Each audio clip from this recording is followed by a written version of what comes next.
It seems every so often there's a movement in the black community with the sole purpose to disassociate black people, primarily African Americans, Afro-Caribbeans, and Afro-Latinos, from Africa.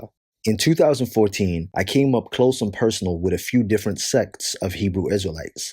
Many of these brothers were preaching that black people in the Americas, both North and South, were not African, but instead Hebrew Israelites. I found this very confusing based on my own studies and research, as well as basic common sense. I have since met different sects of Israelites who, although they believe in and practice the Hebrew Israelite doctrine, they also acknowledge that they are indeed of African descent, and Africa is their motherland. But this video isn't about the Israelites. I do have a video about them, which I'll place in the description for you to watch afterwards. Around this time last year, I started getting a lot of brothers and sisters telling me, "Angel, we're not Africans or of African descent. We're native to this land. We're Aboriginals. We're indigenous to the Americas. We were here first. And we didn't come from Africa. We weren't enslaved and kidnapped in Africa. It was all done here." At first, I kind of ignored it. I've read and studied on this quite in depth and noticed that a lot of the information being spouted is just being misinterpreted or simply speculation and assumptions. There's no actual evidence to truly back these statements to the point that they become unquestionable as tangible evidence. I've even heard brothers and sisters talk about Malcolm X referring to himself as Aboriginal. Although he did, he was using the word Aboriginal as a synonym for black. But after so many people kept approaching me with these questions, I decided to do further research, and this is what this video is about. I remember being a teenager and reading a few books by Ivan Van Sertimer. They came before Columbus, African Presence in Early Europe, and Early America Revisited. Ivan Van Sertimer teaches, based on his studies, that African explorers traveled and migrated across the globe before the Europeans, Arabs, or Asians. Ivan Van Sertimer challenged and set the record straight regarding the myth that Christopher Columbus discovered America. But before I get into that, some people believe that black people were in the Americas before anyone else and are the true first inhabitants. But the question has to be, how did they get here and where did they come from? We're aware that human life started in Africa.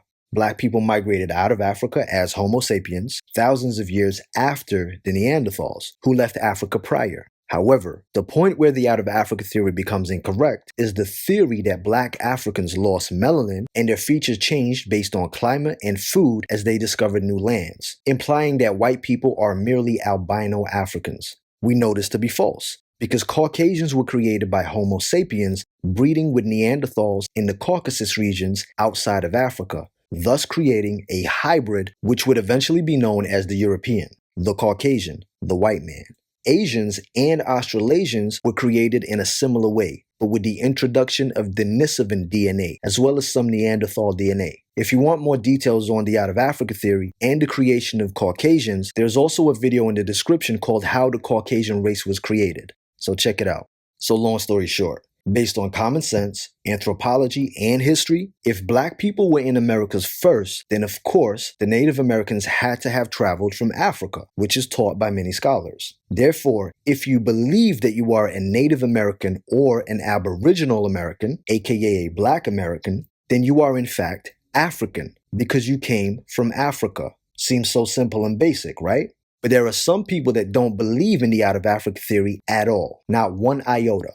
And they believe we didn't migrate from Africa to the Americas, but instead, we were already here. This is highly incorrect, as there is no evidence to corroborate this.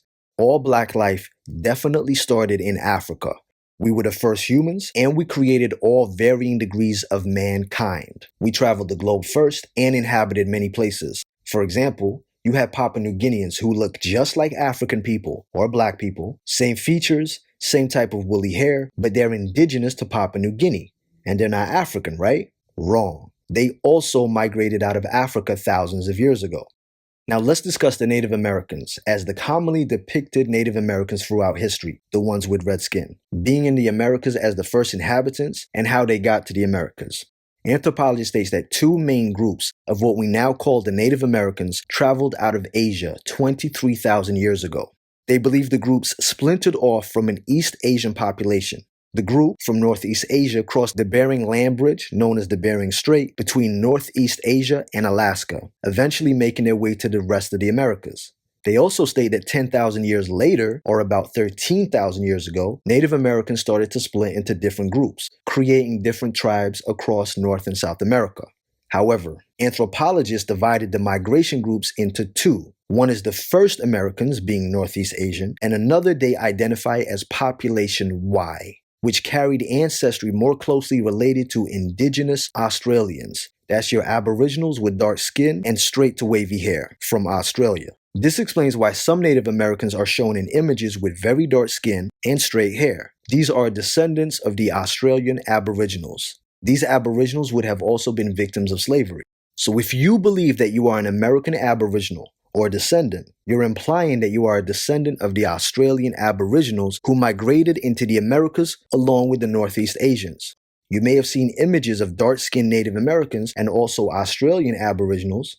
Native Americans today can trace their ancestry to Eurasian migrants with Australasian ancestry, which adds tangible evidence and proof to the research and studies. So this would of course mean that there would have been darker-skinned Native Americans as well as lighter-skinned Native Americans based on these two groups. What I will say, if you believe you are an Aboriginal of the Americas, take a DNA test. It will show if you have Australasian or Eurasian ancestry as well as Native American ancestry. And if it comes back instead with countries from Africa, well, self-hate is a hell of a drug. But self-love is an incredible cure. Also, the oldest bones and artifacts correlate with this information. Now, how do African people or Black people fit into this migration? Are the so-called African Americans descendants of the dark-skinned, straight-haired Australian Aboriginals? No. As I stated, Australian Aboriginals were created by Homo sapien and Denisovan DNA as well as some Neanderthal DNA, hence why they look different to the Black Papua New Guineans, who still look like African people. The teachings that Africans came before Columbus was not based on mass migration of huge numbers of African people to the Americas before these Eurasians and Australasian peoples. It was after this migration, but before Columbus discovered the Americas and the natives. Now I say discover, but he didn't discover America. Firstly, you can't discover a people and a continent that was already here, had their own culture and civilization. There's overwhelming evidence that proves that African people regularly sailed across the Atlantic to the Americas, thousands of years before Columbus. Ancient civilizations from Egypt and West African countries traveled to the Americas, teaching the natives how to build a civilization. They brought with them the art of pyramid building, political systems, and religious practices, as well as mathematics, writing, and a sophisticated calendar. And if you don't believe me, well, maybe you'll believe a white man. Christopher Columbus himself wrote in his journal, "Black-skinned people had come from the southeast in boats, trading in gold-tipped spears." This was documented in 1920 by renowned American historian and linguist Leo Weiner of Harvard University in his book Africa and the Discovery of America. One of the first documented instances of Africans sailing and settling in the Americas were Black Egyptians led by King Ramses III during the 19th dynasty in 1292 BC. In 1311 AD, another major wave of African exploration to the New World was led by King Abu Bakari II, the ruler of the 14th century Mali Empire, which was larger than the Roman Empire. The king sent out 200 ships of men and 200 ships of trade material, crops, animals, cloth, and African knowledge of astronomy, religion, and art. Travel in the seas and oceans was not a European invention, but in fact was started by the African people. In the early 1940s, archaeologists uncovered a civilization known as the Olmecs of 1200 BC, which predated any other advanced civilization in the Americas. The Olmec civilization, which was of African origin and dominated by Africans. This was the first significant civilization in the Americas. Olmecs are known for the giant carved heads found in central Mexico that have unmistakable African Negroid features. Historian Professor Ivan van Sertima explains how Olmecs were the first Mesoamerican civilization to use a written language, sophisticated astronomy, arts, and mathematics, and they built the first cities in Mexico, all of which greatly influenced the Mayans and other Native American civilizations. Africans played an integral role in the Olmec Empire's rise, and that African influence was happening during the same period as the ancient Black Egyptian civilization. Need more evidence? Easy. They found narcotics, cocaine, and nicotine native to America inside ancient Egyptian mummies. These substances are only derived from American plants. This could only happen by trade between Africa and America. Need more? They found statues of animals like lions, elephants, and gorillas, which are not found in the Americas, but in Africa in Native American civilization. The Mayans, Aztecs, and Incas all worship black gods. They have paintings and surviving artwork that show dark-skinned gods with Negro features with woolly hair. But one of the major things is American pyramids. Pyramid construction is highly specialized. Ancient Egyptians started out with the step pyramids and eventually progressed to the smooth pyramids you see in Giza. But in La Venta, Mexico, the Olmecs made a fully finished pyramid. The Olmecian and Egyptian periods were both placed on the same north-south axis and had the same construction methods. Both the pyramids in America and Africa served the same dual purpose: tombs and temples. What I'm telling you is only a tiny fraction of the similarities. The Olmecs created and carved the heads of the African explorers who came from Africa and taught them about religion, mathematics, astronomy, civilization, and so much more, to forever praise them and show gratitude for the gifts Africa gave to the Americas. Clearly, Africans helped civilize America way before Europeans even knew America existed, and way before Europeans claimed to have civilized Africa. So now you know the African people definitely discovered the Americas before the Europeans. You know they civilized the Native Americans.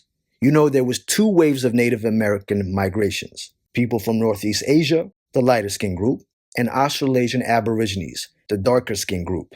Even if you believe your ancestors were already here before anyone else, you still had to come from Africa. They still had to migrate from Africa. Therefore, you're African. But take a DNA test and see for yourself. Africa built the world. Don't be ashamed of being a descendant of Africa. There will be 2 videos in my description, one about Hebrew Israelites and one about how the Caucasian race was created. Like I said, check it out. Don't be fooled by misinformation and propaganda. We are African. So a lot of people have been in the comment section of my most recent video, which discusses whether African Americans are Aboriginal Americans descending from the Australasian Aboriginals or not. That video will be in the description and you can check it out for yourself. A lot of people have been saying, but the out of Africa theory is false. It's a lie. We didn't come from Africa. All life did not start in Africa. It has been debunked. So there's a few things I want to address. The oldest bones in Africa, Pangaea, oldest remains in South America, and Israel. Let's start with the out of Africa theory being debunked because of older remains being found in Israel. Firstly, we know that the oldest human or hominid remains were found in Ethiopia of Lucy. However, although Lucy is as close to human as possible, she's also classified as an Australopithecus afarensis, which is over 3 million years old. After that, the most oldest modern human remains were of a 160,000-year-old modern human Homo sapien in a remote region of Ethiopia, which they called Idaltu. So at that point, we have all evidence leading to the oldest remains being found in Africa, regardless of whether it be Lucy or Idaltu. But recently, scientists discovered even older human bones outside of Africa, in Israel. These remains were dated to be 175,000 years old, so older than Idaltu, but not Lucy. But remember, we're talking about modern humans here. We then have the debate of whether Israel is in Africa or not. It's classed as in Asia, although it sits on the African tectonic plate, so more likely should be classed as Northeast Africa, but I'll leave that for y'all to debate over. So does this mean that life did not start in Africa, and instead, it started in Israel? No. This is where some people are getting confused. The out of Africa theory has not been debunked. It has just been revised, based on new evidence. Homo sapiens, modern humans, are still said to have originated in Africa. Originally, scientists believed Homo sapiens migrated out of Africa around 70,000 years ago. But what has now changed is that scientists now believe modern humans started leaving Africa 60,000 years earlier than originally thought. Scientists believe that the remains in Israel are of an African Homo sapien that made an unsuccessful trip out of Africa and died. So when we talk about the out of Africa theory, we have to take into consideration successful as well as unsuccessful migrations. The oldest remains in Israel were an unsuccessful migration out of, you guessed it, Africa. DNA and genetic analysis link all human life to explorers that left Africa. Now, in my video, How the Caucasian Race Was Created, I explained that the Out of Africa theory has flaws. That video will also be in the description. The belief that all modern humans are Africans with different features due to climate differences and diet. That's the flaw. Long story short, Denisovans, Neanderthals, and Homo sapiens were all from Africa. They all migrated out of Africa at different times. The Caucasian race, however, did not exist yet. It had not been created. Yes, created. It was created by hybridization between Neanderthals and Homo sapiens outside of Africa. But check out that video for more in-depth information. So let's talk about Pangea. I see a lot of people talking about Pangea, saying we're not from Africa. We were already in the Americas because of Pangea. Pangea was known as the supercontinent. You'll have probably seen images of all the continents fitting together before. Pangea broke apart around 200 million years ago. Now we know that the oldest hominids and human ancestors were around maybe 5 to 7 million years ago max. There has not been any hominid remains found that old in the Americas to say that we were in the Americas first before Pangea split. So people were saying to me, but Angel, you've forgotten about Lucia or Lucia, which is a Negroid modern human found in Brazil. She proves the Out of Africa theory to be false.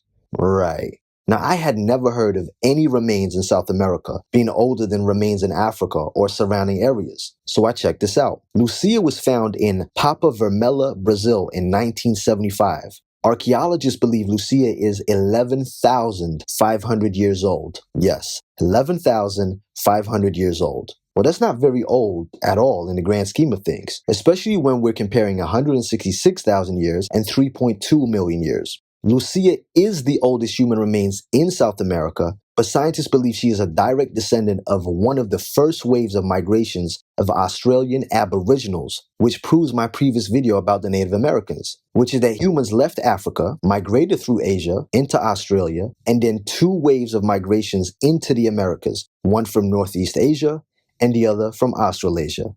South American archaeologists are finding unusual human remains.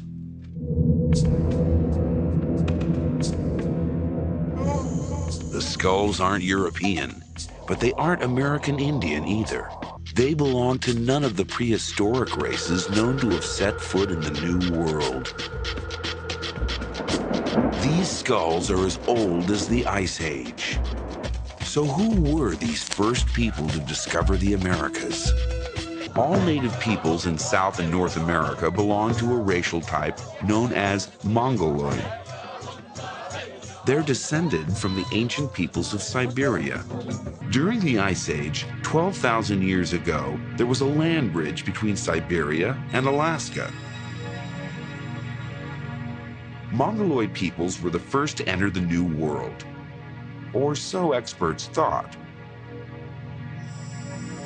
The Brazilian finds point to a very different story of the discovery of the Americas. Who were these pioneers? A much earlier wave of Mongoloids, or another race altogether? Archaeologists there have recently unearthed human remains. Prehistoric skulls were found buried in layers of soil 9 to 12,000 years old. They are the oldest skulls in the Americas. And this is the oldest of them all. The skull of a young woman nicknamed Lucia by scientists. Can she tell us who the first Americans were? So who was Lucia? And where did she come from? Lucia belongs to a race found historically along the rim of the Indian Ocean. In East Africa, in the islands of South Asia, and in Australia and Melanesia. But how could Lucia be African and Australian? Lucia is a bit of both. The first humans originated in Africa. It's known that around 100,000 years ago, waves of people migrated out of Africa. One such wave went east, and 60,000 years ago, it reached Australia.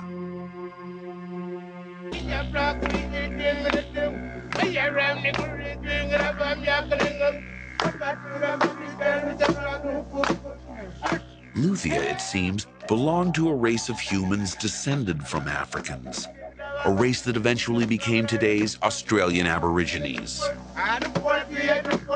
So I don't know where the idea that Lucia is a million years old comes from, or who's been feeding you that misinformation. I don't know where the idea that after Pangea split, that we were all in America, as there's no evidence or remains older than 11,500 years in the Americas, and Pangea split over 200 million years ago. What I do suggest is that people read and continue to read. All evidence states the out of Africa theory is still valid. There'll be 2 videos in the description. Peace, love, and coconut oil. We are African, and we happen to be in America. We're not American. We are people who formerly were Africans who were kidnapped and brought to America. Our forefathers weren't the Pilgrims. We didn't land on Plymouth Rock. The rock was landed on us. We were brought here against our will. We were not brought here to be made citizens. We were not brought here to enjoy the constitutional gifts that they speak so beautifully about today. And because we weren't brought here to be made citizens today, now that we've become awakened to some degree and we begin to ask for those things which they say are supposedly for Americans, they look upon us with hostility and unfriendliness. What is it that makes it difficult for the philosophy of nationalism to spread among the so-called Negroes? Number one, they think they have a stake in America. We are African, and we happen to be in America. We're not American. We are people who formerly were Africans who were kidnapped and brought to America. I was recently asked if black people truly are descendants of Africans and were brought to the Americas during slavery. Where are the slave ships, my brother? There's no way they could have transported 13 million peoples from Africa to the Americas, my brother. The transatlantic slave trade is a hoax, my brother, to hide the fact that we were already here, my brother. Firstly, I think we have to step back for a moment and realize that white Americans, or European Americans as I like to call them, were not the only contributors or perpetrators of the slave trade. The British, the Portuguese, the Spanish, the French, the Dutch, the Danes, as well as Americans all played an integral role in slavery. The 13 million odd figure of enslaved Africans being trafficked from Africa to the New World was a combined joint effort. Hence why many different countries and islands in the Americas are populated by black people who are descendants of Africans, but speak languages such as Spanish, French, English, Dutch, Portuguese, and so on. So with involvement from a multitude of European countries, it's very believable that between 1525 and 1866, that 13 million Africans were trafficked to the Americas. Now, before I get into the slave ships, figuratively speaking, there are at least 48 slave castles in West Africa still standing. Castles built by the Europeans to imprison and store captured Africans that they would then later send to the Americas. 95% of enslaved Africans were transported from Africa straight to the Caribbean and South America. Only 5% were sent to the United States directly. The Caribbean was known as the testing ground. The Caribbean was where the slave masters and overseers would break the enslaved Africans. Once they were broken and made docile, they were sold on and then transferred to the United States. This went on until the abolition of the slave trade. Now, I'm not talking about when slavery itself was outlawed, but when it became illegal to traffic Africans from Africa to the rest of the world for the purpose of slavery. Legality here was a fine line. You could not introduce new humans into slavery, but you could still transport and sell on humans that were already classified as slaves. However, this didn't stop the traders, as there was a lot of illegal slave traders searching for countries to sell African people on illegally. It's crazy to think there was a time when it was legal to sell a human being. Some of you may have seen the movie Amistad, or even read the book, which highlights this. They were transporting Africans to the Caribbean from Africa, but this had already been made illegal by the 1800s. When the case went to court, the white men lied and said that these were not African slaves, but instead they were born into slavery and were Cuban. Once the transport of African people had been made illegal, the focus was on trade of already enslaved humans of African descent between the islands and America.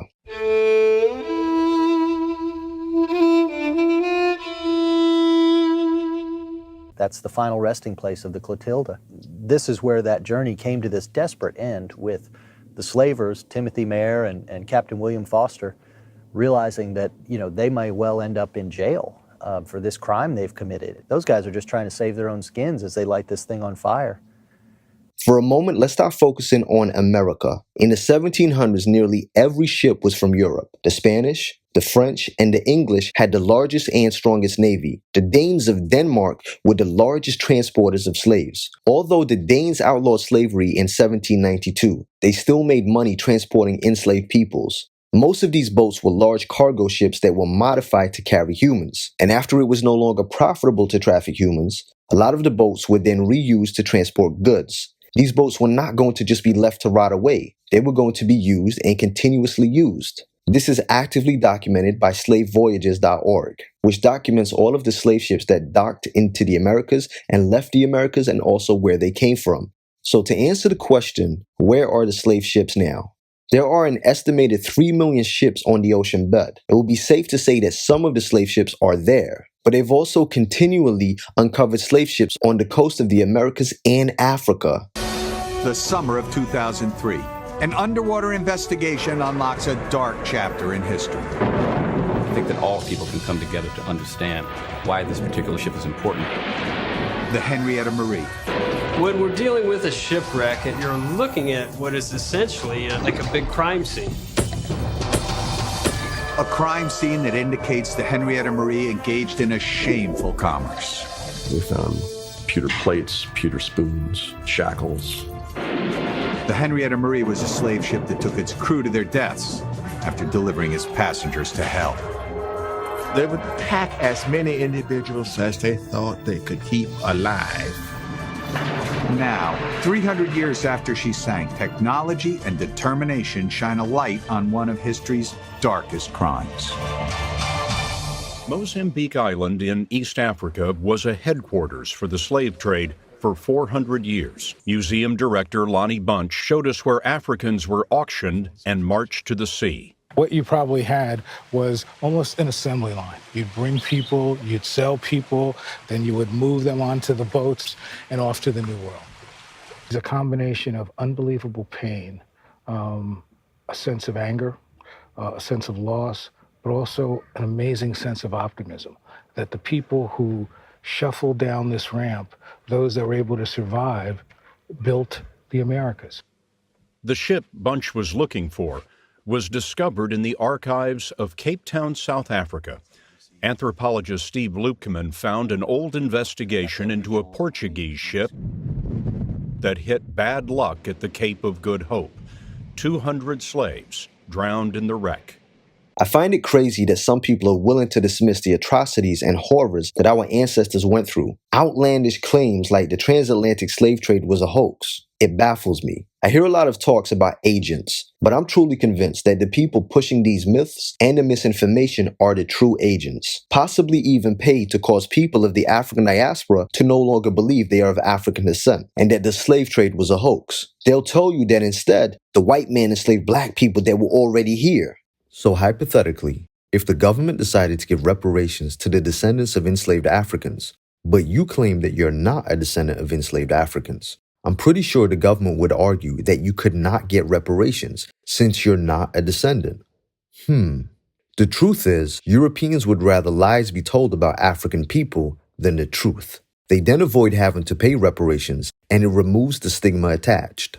I do believe that there were black indigenous peoples. I highlighted this in my African Americans Are Not African video. So yes, I do believe that there were black indigenous people. This is backed up with DNA evidence and archaeological finds that lead to population Y, which have direct links to Aboriginal Australasians. So check that video out. It'll be in the description. But I do not believe every black American or black Caribbean is a descendant of these few Aboriginals. The transatlantic slave trade definitely happened. It was definitely real. There are scholars that believe the figures are much larger than the Europeans allow us to believe. African people did travel and explore the world before anyone else. They traded with many different peoples. But once the Europeans ventured into Africa, well, the horrors began. So today I received a message on Instagram from a sister who had watched my videos addressing African Americans who believe that they are not African, but instead native to America. Just to recap on that video and bring you up to date if you haven't seen it. My belief, as is many scholars and historians, based on archaeological evidence and DNA evidence and more, is that Native Americans came into America in two waves. one group of people from Northeast Asia, known as the Eurasians, and another group from Australasia, known as the Australasian Aboriginals and or Melanesians. To break that down, that would mean there was light-skinned or red natives in America and dark-skinned or black natives in America, who of course would have mixed together throughout the years, as modern-day Native Americans have DNA connecting to both groups of people. It is also believed that Africans from West Africa and North Africa traveled to the Americas many centuries before Christopher Columbus and made trades with the peoples of the Americas like the Aztecs, Olmecs, Mayans, and such, as well as shared knowledge with them on a multitude of arts and civilization building. These Africans were then worshipped as gods and memorialized by way of statues for their gifts to the American people. Now, it is possible that some of these African explorers and traders may have stayed in the Americas, but this would not have been huge numbers. The main migration of African peoples to the Americas was sadly via human trafficking or the transatlantic slave trade. So in my video addressing those who believe that they are Aboriginal Americans or Indigenous Americans, some brothers and sisters have mentioned Pangea, and that these people were actually on the continent already as the tectonic plates shifted. I actually addressed that in the Out of Africa Theory video. That video will be linked in the description.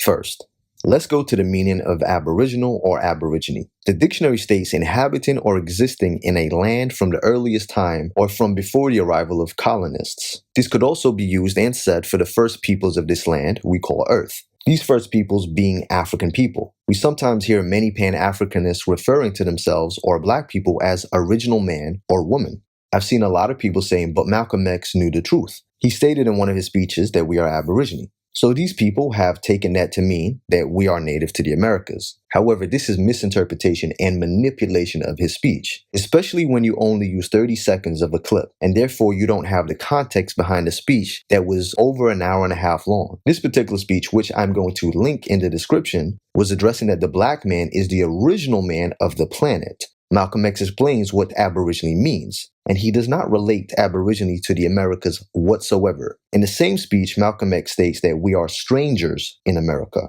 Then he goes on to state that you and I are Aborigines, but you don't like to be called Aborigine. You want to be called an American. Yeah. And you've got these same people calling themselves Aboriginal Americans and claiming that Malcolm X told them so. Now, in context of the entire speech, Brother Malcolm X is stating we are the original man from Africa, but you don't want to be African or the original man. You want to be called American. Malcolm X highlights that nothing white is original and the white man is not the original man. He then goes on to explain his belief and doctrine at the time of how the white man, non-original or Aborigine to the planet or Africa, was created.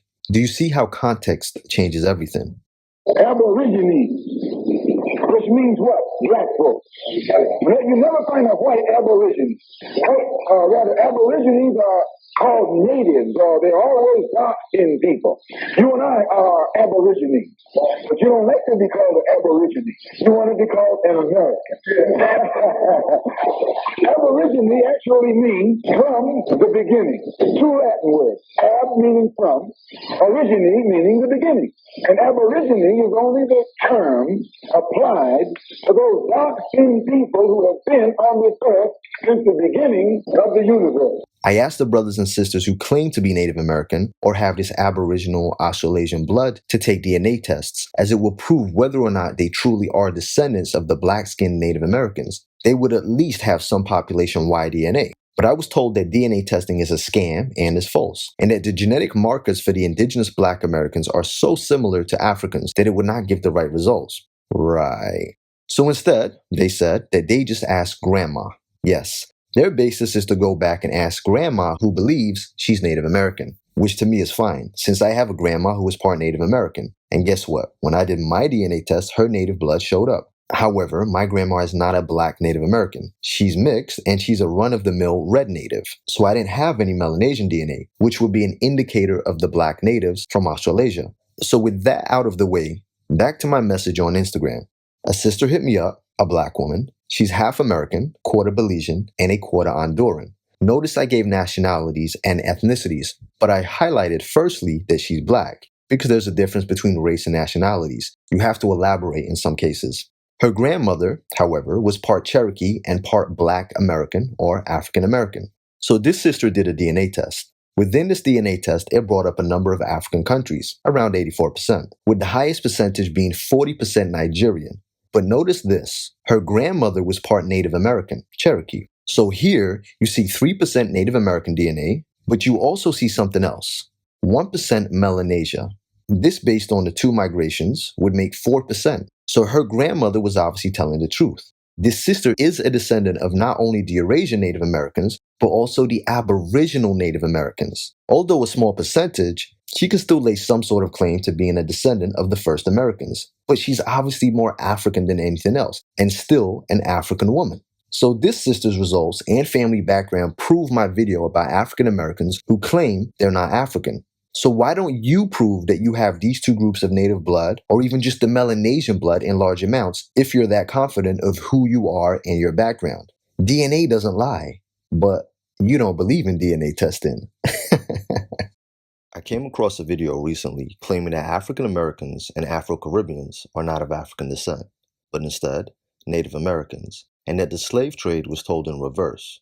The claim was that we were not trafficked from Africa to the Americas, but instead that we were already in America and trafficked to Africa, and then shipped from Africa back to America. Yeah, it didn't make sense to me either. Within this video, they discuss Liberia as an example of this slave trade from America to Africa, and claim this is proof, but that wasn't correct. So let's start from the beginning. In 1791, a revolution known as the Haitian Slave Revolt. Notice that instead of this being labeled as a revolution to overthrow the colonizers and slave masters, it was instead called a revolt. It was the most successful slave rebellion in history. This revolution secured black independence in Haiti and was the start of the end of the slave trade. I've heard many people claim that Europeans, such as Abraham Lincoln, were the reason that slavery was abolished. This is not the case at all. The Haitian Revolution triggered a wave of many revolutions across the Americas. The US, Spanish, and French governments had no choice but to end slavery. It was either that or death to the slave masters across the Americas. How does Liberia come into play with this? Well, in the early 1800s, the American government had a dilemma on their hands. That dilemma was the fear that the slaves involved in the revolts would turn on the slave masters and kill them all. So the US government devised a plan to protect themselves whilst in their thoughts ridding themselves of problematic African slaves. The US government decided that they would send enslaved Africans involved in the revolts back to Africa. However, this did not stop there. The United States government purchased some land which was originally part of Ghana and the Ivory Coast. This land would later be named as Liberia. Liberia was founded by the American Colonization Society in 1822 as a place to settle freed slaves who no longer wished to remain in the United States. Although the American Colonization Society was set up as an anti-slavery organization, it was actually a ploy to get rid of freed slaves as they were deemed the most dangerous and untrustworthy. This relocation of freed slaves started as a choice and an option for the freed slaves, but later became compulsory in many southern states. This was due to many areas in the South at that time not allowing the freed slaves to essentially live as free men. The state of Tennessee stipulated a law that freed slaves had to be sent to Liberia out of fear of retaliation.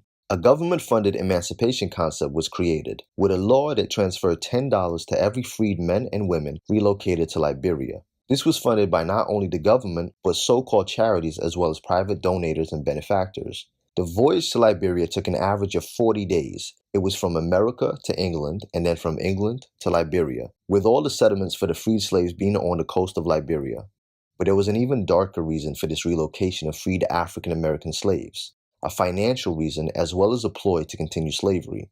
Montgomery Bell was the most prominent ironmaster of his time. He owned over 300 slaves that he sent to Liberia in the 1850s, funded by himself, and also bought them land, with the sole purpose that these now freed slaves would work for him in Liberia. Within 6 months, the freed men and women started sending back bars of iron to Montgomery Bell, which made Liberia an extremely profitable place for the freed slaves to be. Well, extremely profitable for Montgomery Bell. Bell sent over 3 waves of freed men, which he called Iron Men, to work and live in Liberia. But the story of Liberia doesn't end here. When the freed men and women arrived in Liberia, they created their own government on the land, based on the American Constitution and laws. They built houses and plantations identical to that of the ones they worked back in America. It was the freedmen that named the land Liberia and also named the capital Monrovia after the then President of the United States, James Monroe. Liberia attracted many different nationalities of African people as it was the first republic country of its type governed by black people. The freed American men and women were now in charge. They ruled over Liberia. They finally had freedom. However, these oppressed people very quickly became the oppressors. They themselves enslaved the African people and forced them to work. The African Americans took on the role of their slave masters and enslaved their brothers and sisters for the benefit of the Europeans. Slavery had ended and been abolished. It was now illegal for Europeans and European Americans to enslave African people. But a loophole allowed black people to enslave their own people on the continent of Africa. But who would benefit from this?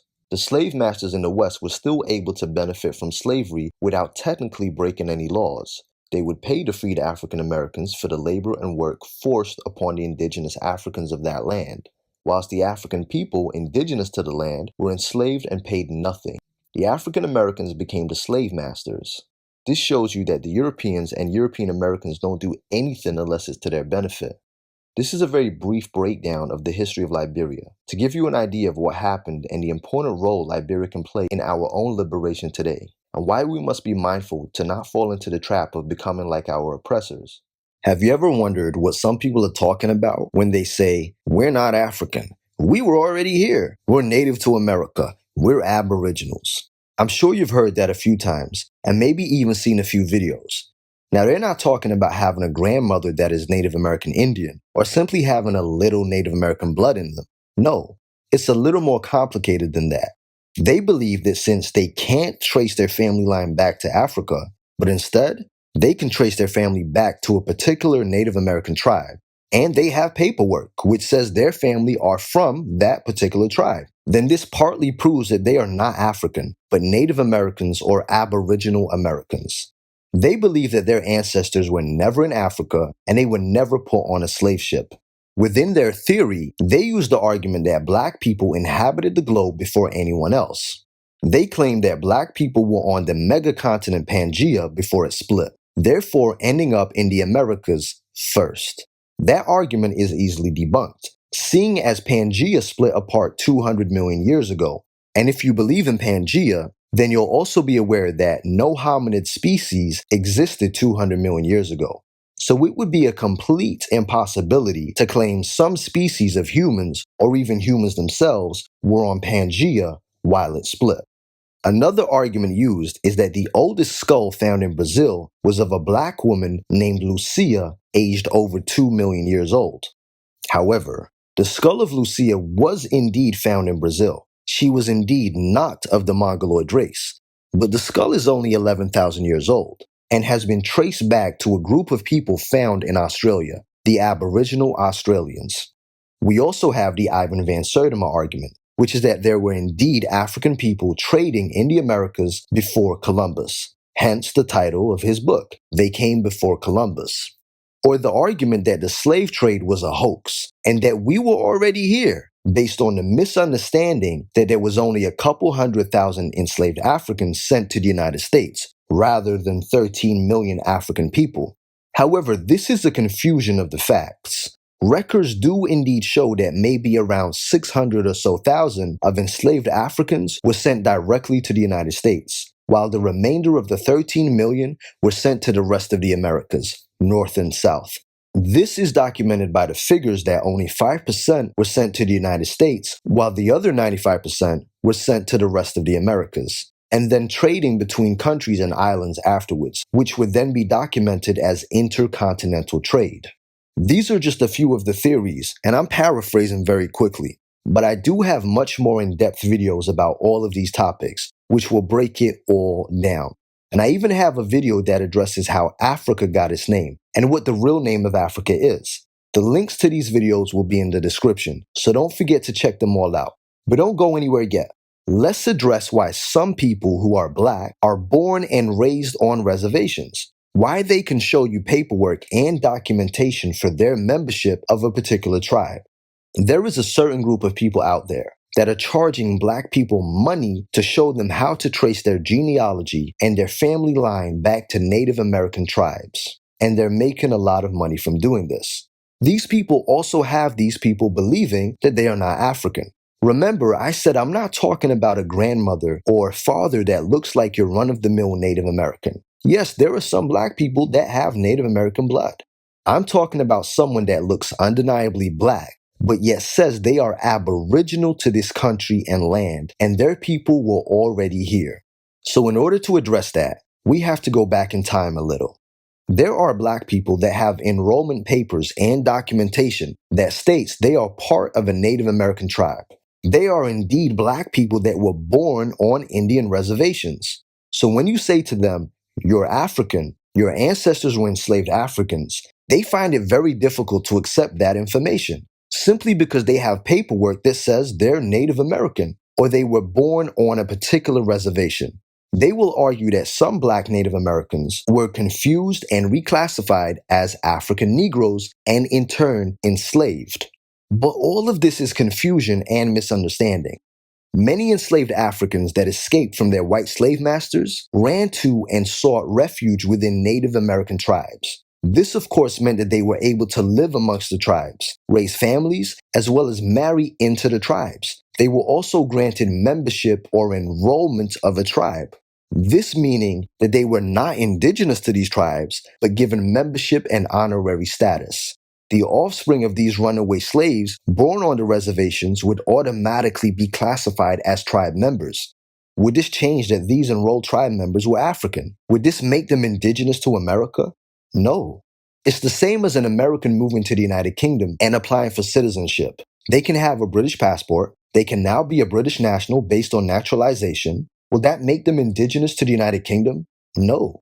If they then have children and those children are born in the United Kingdom, those children will of course be British, but their ancestors will not be British. They are merely British-born Americans. And those children will have all the paperwork that says they are British and their parents are British.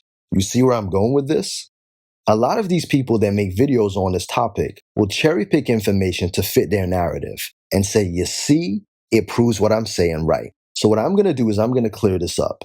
In the 1920s, Columbia University anthropologist Melville J. Herskovitz, renowned for documentation of African survivals in American life, conducted interviews in New York, West Virginia, and Washington, D.C., which determined that a fourth to a third of African Americans had Indian ancestors. In 1622, the colony of Jamestown, Virginia, was attacked by Native Americans. However, all of the Africans were spared. In 1763, during Pontiac's Indian Uprising, a Detroit resident reported that Native Americans killed all the whites, but were sparing all the black people. Mohawks in New York welcomed runaway slaves and encouraged intermarriage. Native American adoption system accepted the breathless fugitives as brothers and sisters. Indian villages welcomed fugitives and served as stations on the Underground Railroad. After all, the enemy of my enemy is my friend. Louisiana Governor Etienne de Perrier, whose African slaves escaped and united with the Natchez Indians, and in one raid destroyed a French colony and left 200 whites dead, warned this union between the Indian nations and the African slaves could lead to total loss for European colonies. To prevent this red and black alliance and instead make Native American villages allies with Europeans, British merchants introduced Africans as slaves to the Five Nations: the Cherokees, the Chickasaws, Choctaws, Creeks, and Seminoles. This introduction of slavery created a negative hierarchy based on white blood. Indians of mixed white blood stood at the top, pure Indians were next, and Indians mixed with African blood were at the bottom. In 1860, Indian populations figures over a 30-year period showed a decline ranging from 20% to 40%, but the numbers of slaves owned by the Cherokees, Choctaws, Creeks, and Chickasaws had increased exponentially. The Indian population had decreased, but the ownership of slaves had increased. Slavery had become a major economic factor in each nation. However, this did not stop intermarriage and enrollment of Africans as tribe members. Thomas Jefferson discovered among the Mattapones of Virginia more Negro than Indian blood. The most militant expression of the Black-Indian alliance took place in Florida. Enslaved Africans fled bondage in Georgia, Mississippi, Alabama, and the Carolinas to make a new life on the peninsula, which at that time was owned by Spain. Around the time of the American Revolution, Africans welcomed the Seminoles, a breakaway segment of the Creek Nation, to the peninsula and taught them rice cultivation methods they had learned in Sierra Leone and Senegambia. On this basis, the two peoples formed an agricultural and military alliance that defeated repeated invasions by U.S. slaveholding posses. Finally, in 1819, to end a perceived threat by U.S. slaveholders, the United States purchased Florida. In Florida, the Red and Black Seminoles fought the United States Army, Navy, and Marines to a standstill for 4 decades. In 3 Seminole Wars, the United States Armed Forces lost more than 1,500 U.S. soldiers, spent more than $40 million, and at times, Seminole Armed Forces tied up half of the U.S. Army on the peninsula. By 1860, African Americans had so thoroughly mixed with Native Americans throughout the Atlantic seaboard that white legislators wanted to revoke their tax exemptions. They stated that if you were mixed with African, then you would not receive any of these benefits. In the Oklahoma Indian Territory, 18% of the Cherokees, Choctaws, Chickasaws, Seminoles, and Creeks were of African descent. Surrounded by Confederate troops and influenced by Confederate Indian agents, most Native Americans in Oklahoma felt they had little choice but to follow the Confederacy. However, in November 1861, hundreds of Black and Red Indians led by Creek Chief Apatoli Yahola fought 3 pitched battles against Confederate whites and Indians to reach Union lines in Kansas and offer their services. With the defeat of the Confederacy and its Indian allies, Northerners sought revenge, and the U.S. scrapped existing treaties with all the Native American nations. The Seminole Nation made the most rapid adjustment to emancipation, electing 6 Black members to its first post-war governing council. Seminoles of African descent began to build homes, churches, schools, and businesses. Cherokees and Creeks moved toward equality somewhat slower, and Choctaws and Chickasaws slower yet. Many people of African descent found escape, and some located their American dream among Native Americans. So these Black Indians are in fact Native American tribe members of African descent. So as you can see, this is the reason some Black people are members of Native American tribes. This is also the reason some Black people can trace their lineage back to these tribes. But these Black Indians were runaway African slaves who were adopted into the tribes. Through my mother, I'm Seminole and African. Through my father, African, Cherokee, Choctaw, and Shawnee. And I spent part of my boyhood in Florida. You know, we're talking what I call post-invasion. Well, I look at October 12, 1492 as the jump-off point because we're talking about an event that would trigger a massive escalation of the transatlantic slave trade and the invasion of the hemisphere. So after that particular point in time, you know, the two groups of people came together under crisis conditions throughout the hemisphere. I mean, we can talk about instances of unity as well as instances of divide and conquer. I don't know if we can say 50-50, but it still goes on today. Goodness, we see this happening in places like among some communities like the Cherokee Nation of Oklahoma and even the Seminole Nation of Oklahoma, where there's been turmoil about trying to sometime evict, yes, and please quote me, evict some members of the tribe from the tribal roles. Those have tended to be what they call freedmen, which tend to be those largely of African descent. If you understand the history of African American and Native American peoples in this country, we had some things in common. Once the communication barrier was taken care of, then Native people and African peoples realized that there was so much in common culturally. For instance, the drum. The drum is the heartbeat of the nation. It became quite a thing to flee into Florida by the hundreds. And it was quite productive. They could raise crops right next to the Indians. They married Indians. They became a part of the frontier. They raised their families. They raised their grandchildren, and they died right here in Florida. So what about the paperwork? Researcher Angela Walton-Raji explains that her family are African Native Americans. Her great-grandmother, Sally Walton, was born in Indian Territory in the Choctaw Nation. Angela Walton-Raji had in her possession some family papers and a small land allotment record from her great-grandmother that she had obtained from the Dawes Commission. When she moved to the Washington, D.C. area and had access to the National Archives, she started to research her family records. Upon researching, she found a Choctaw Nation enrollment card for Samuel and Sally Walton. Her great-grandparents and then her grandfather, Sam Jr., was also recorded. But on the reverse side of that same card was information about Sam and Sally's parents. Here was additional information about his mother, his father, and her father. She also found an interview with her great-grandmother and great-grandfather about their life in the Choctaw Nation. She found out that Samuel Walton was originally born in Arkansas and had later been sold as a slave to someone in the Choctaw Nation. She realized that there was entire records reflecting people who had been slaves of Choctaw Indians, many of whom had Choctaw blood, an entire record set of African people that had never been talked about. Angela Walton Raji stated the freed African men and women that had integrated into the Native American tribes had been deleted from American history.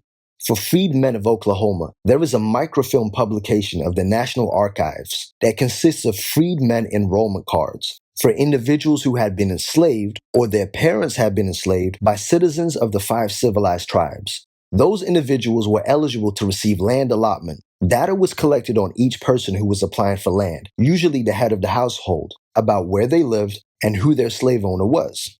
These interviews took place in the 1890s, and slavery within the territories officially ended in 1866. The reverse side of the enrollment card is the name of the person's parents, the father's tribal enrollment, the name of the father's slave owner, if the father had been enslaved, and in many cases, particularly in the Choctaw Nation and Chickasaw Nation, you'll find that the father was actually an Indian.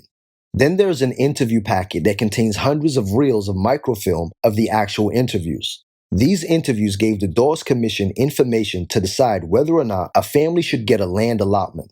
Land was held in common by the tribes, and freedmen were members of the tribe after 1866 because they didn't have anywhere else to go, and that was their home since the 1830s, so they remained where they were. They spoke the language, they were members of the tribe, they took on the culture. For all intents and purposes, they were fully fledged members of that tribe.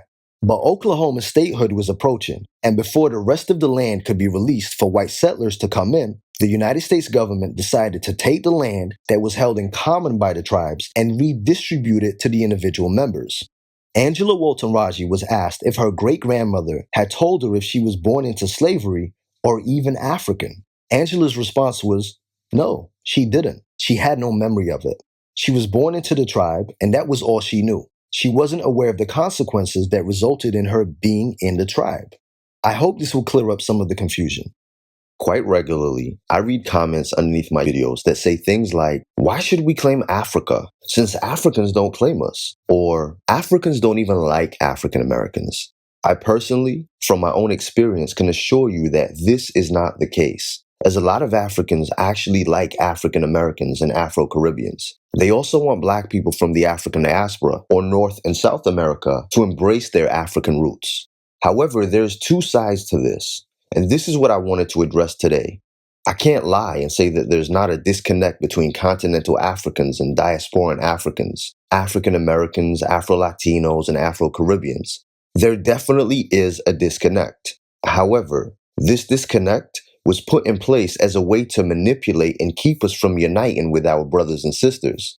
Coming from a Caribbean background, I witnessed a lot of people in the Caribbean have negative things to say about African people. Most of the things they were saying was untrue, but they believed it nonetheless because it was what they had known for so long and what the Europeans had told them. No, I'm not African, I'm Jamaican.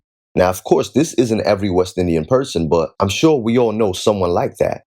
I have a Nigerian friend who during a conversation one day said to me, I don't understand why all you Jamaicans and African Americans are now embracing being African and listening to our music and dressing like us, because you weren't doing that when we were younger. None of you wanted to be African. You used to mock my food, my clothes, and my accent. And now that it's popular, now you want to embrace it? I'm from Africa. I'm from Crenshaw Matthias. Like it or not, you're from Africa. I'm from Africa. You from Africa, you African booty scratcher. He was actually quite annoyed about this and upset. I can understand why. Because it's like when we talk about cultural appropriation and how they take what's ours and they only take the things that are popular and praised. So I said to him, A lot of us lacked knowledge of self when we were younger. A lot of us were being manipulated and kept disconnected from each other. We were ignorant. But isn't it better that now we're waking up and acknowledging our roots? Now we can finally unite as we should do. But on the flip side, I remember having African people say that because I'm Jamaican, I have no culture, and my people are nothing but drug dealers and criminals. I've even been told that I'm nothing but a slave from African people.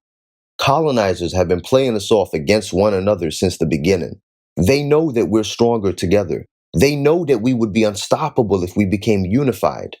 So in order to protect their best interests, they had to make sure that this never happened.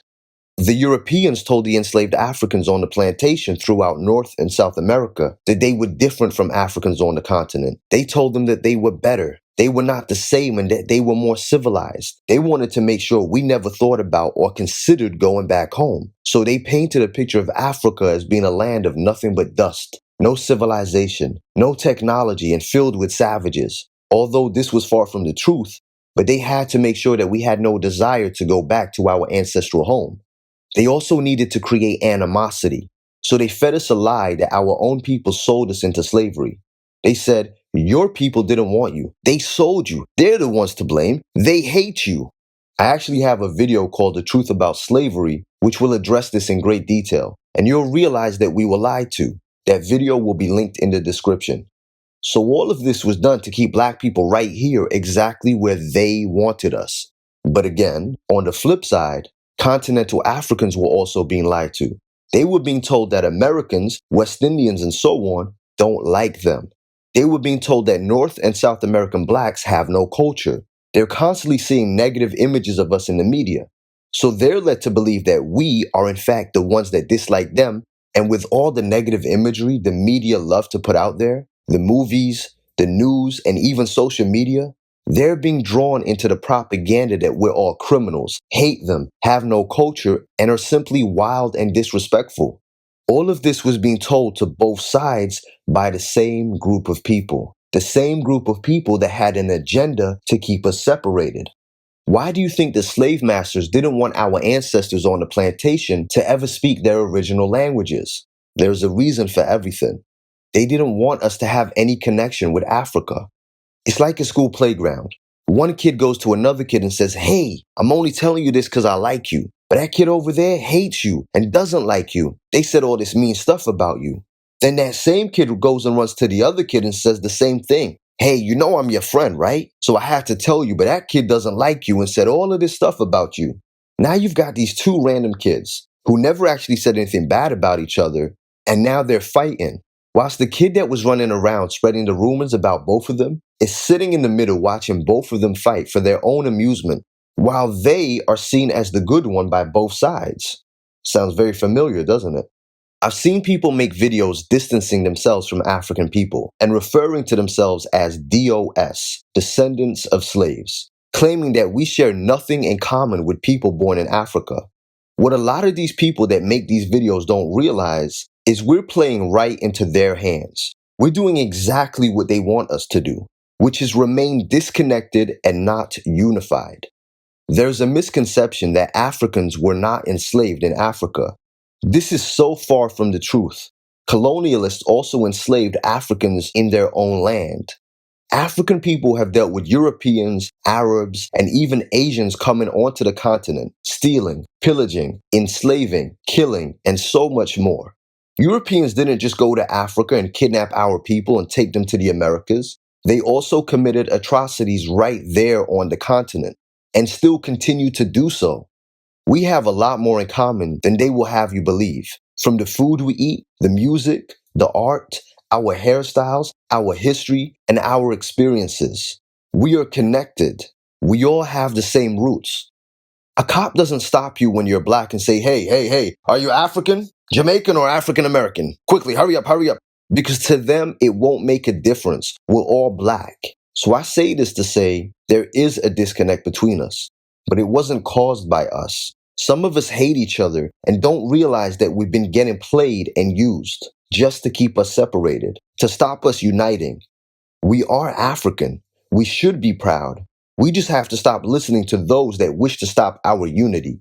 So forget what you've been told about each other. Forget what you've been taught and what you've been shown, because it's all propaganda to keep us from uniting. Peace, love, and coconut oil. Hey man, that's racist. Please remember that from now on, brand new never before seen videos, as well as live streams, will only be available on my website, ikyg.com, via a Patreon subscription. ikyg.com is a Black-owned, Black-ran platform, 100% free from censorship. It's the only place where we don't have to worry about what we say and expressing ourselves. Make sure you check out the description and the comment section for important links, as well as information in video form that shows you what benefits you get when you support the site and join my Patreon. If you enjoyed this video and want to see more, then don't forget to subscribe and be notified every time I upload a video.